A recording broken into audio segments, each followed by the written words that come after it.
So you spend thousands of pounds getting lots of equipment and stumbling through the steep learning curve and feeling like you want to give up?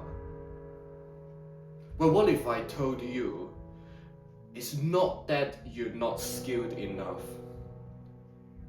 but rather you're not playing the game right?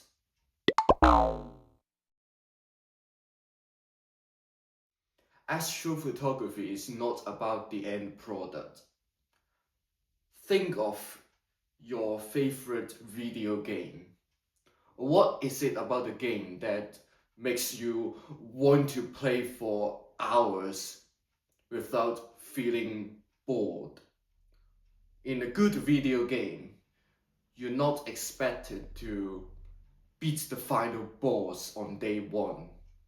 And that's the same about astrophotography. Every session is not about getting an image. It's about experience. So this is what games get it right. The psychological fulfillment we need to feel motivated, which is the feeling that we're improving and gaining mastery at the thing that we do. So in games, when we finish a quest, your experience level goes up and you get new skills. And you watch and play as your character becomes better and stronger. And that is the same as doing astrophotography. So in astrophotography, your goal is to develop yourself as an astrophotographer, and you are the character. So the best way to play the game of astrophotography is to create your own experience point system. And the way I do it is to keep all the image I've taken so far in my journey.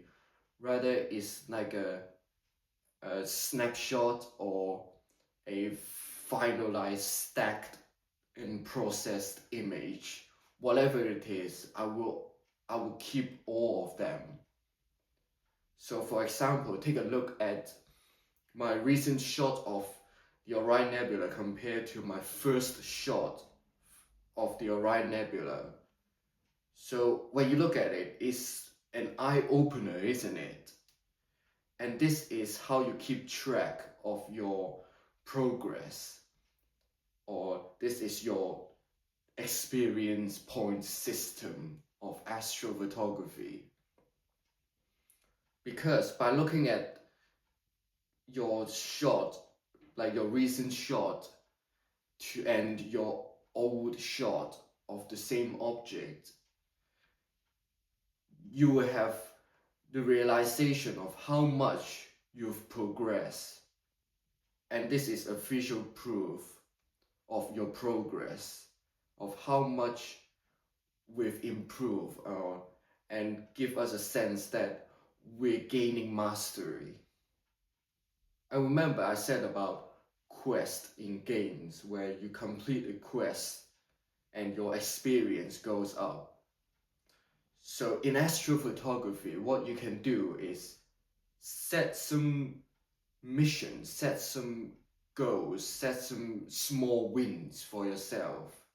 It can be anything, like from polar alignment, you can do like, oh, in this session I aim to do a polar alignment under 15 minutes, and then the next session, and then you've achieved it, and then maybe you can challenge yourself more and say, I'm gonna aim to do a polar alignment, complete the polar alignment under 10 minutes, and then 8 minutes, and so on. Or you can do a long exposure challenge for yourself. Let's say a 10-second shot and then a 15-second shot. And of course, the other mission that you could set for yourself is photograph new objects that you haven't photographed before. And of course, that involves doing some research on potential new objects that you can photograph. And speaking of this, I want to give massive credit to Tom, who created the website Messier Planner.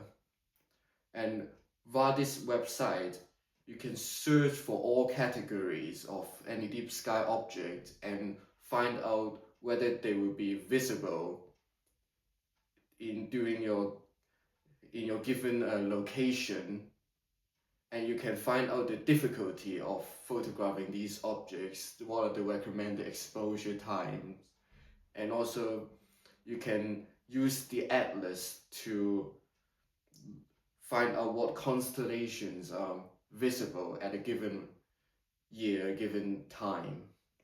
Another tip that I would give is to just get out there in the field and just shoot, because nothing beats practical experience.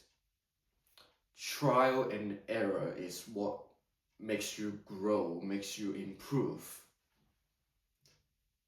While trying to absorb as much knowledge as you want and nailing your first attempt, it's not gonna work in astrophotography, because mistakes and failing is what makes you grow.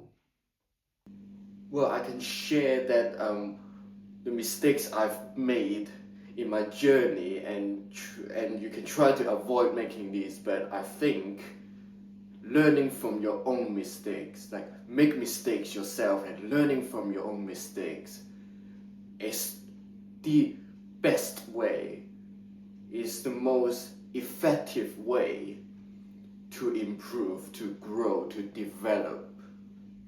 And you know what else I do to make astrophotography a fun game? Well, turning my astro image into something physical. Because the moment the night sky image leaves the screen, the true meaning of it comes to life. You will feel the awe of the night sky, rather than just being scrolled past and forgotten because of the algorithm, because an astro image is not created for algorithm. It's created for awe, for appreciation. And this is what real starlight deserves. And this is what shaped how I think about astrophotography, which is no gatekeeping, no artificial skies, just real starlight made accessible.